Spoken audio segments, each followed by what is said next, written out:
The next area, interim financial reporting. With interim financial reporting, what it says is you have your 10K annual audited statements. You have your 10Q quarterly reviewed.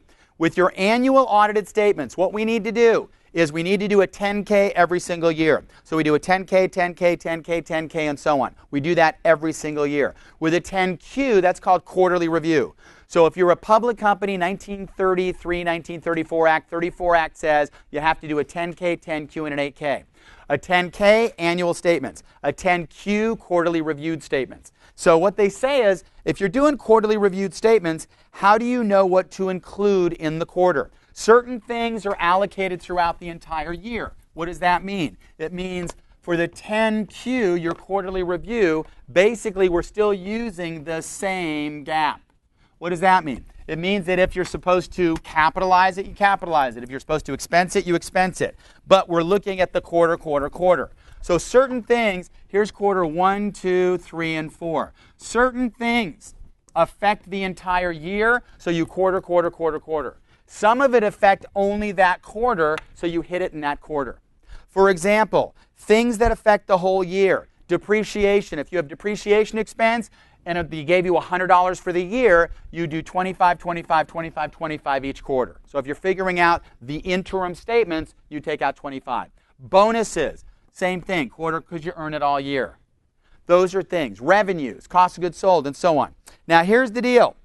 What we're looking at, obviously, is timeliness over reliability, because this quarter's numbers aren't necessarily accurate, but you're getting them on time, quarter, because you need a 10Q 45 days after the quarter.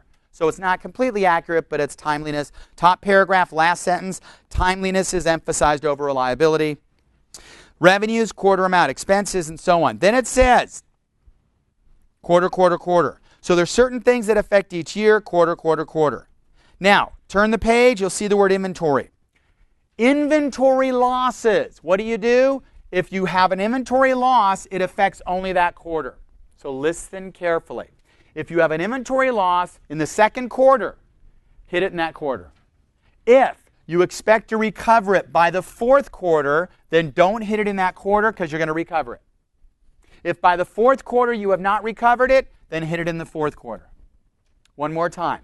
An inventory loss affects that quarter only. So if you have an inventory loss in the second quarter, hit it.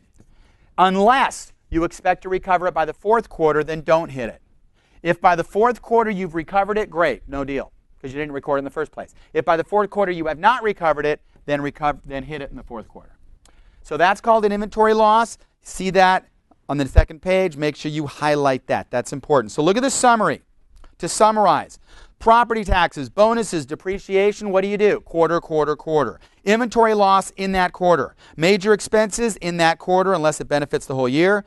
Discontinued in that quarter. Extraordinary in that quarter. Income tax expense. Now for your income taxes, what rate are we going to use? It says is estimated each quarter using the rate expected for the entire year. So they're going to give you the annual rate and the quarterly rate. Use the annual rate. Use the rate expected for the what? Entire year. All right. For example, question number 1. Conceptually, interim financial statements can be described as emphasizing. What do they emphasize? Timeliness over reliability. Why? Because you get it every quarter, even though it might not be completely accurate. Look at question 3. Last sentence first.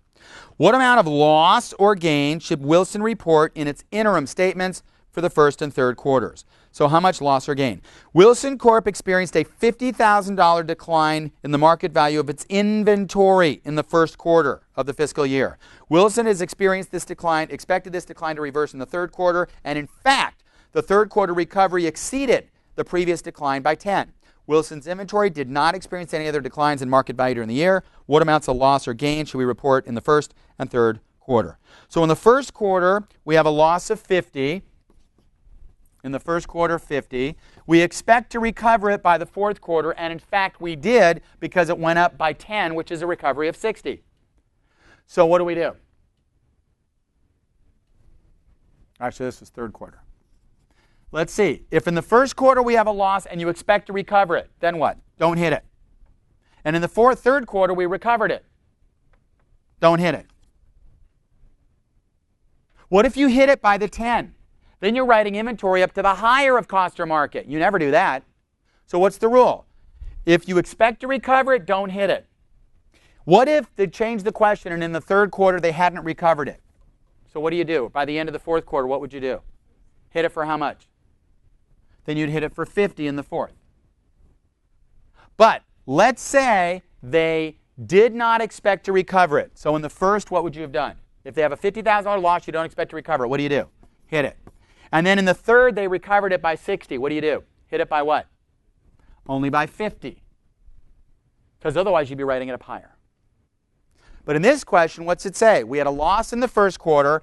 You don't expect to recover. Or you do expect to recover it. Don't hit it. You actually did recover it. Don't hit it. What do you hit in the first? 0. Third, 0. What's the answer? A. 0, 0. One more time. Inventory loss. If you have an inventory loss, hit it in that quarter. Unless you expect to recover it, then don't hit it in that quarter. If you actually do recover it, great. If you don't recover it, then hit it in the end.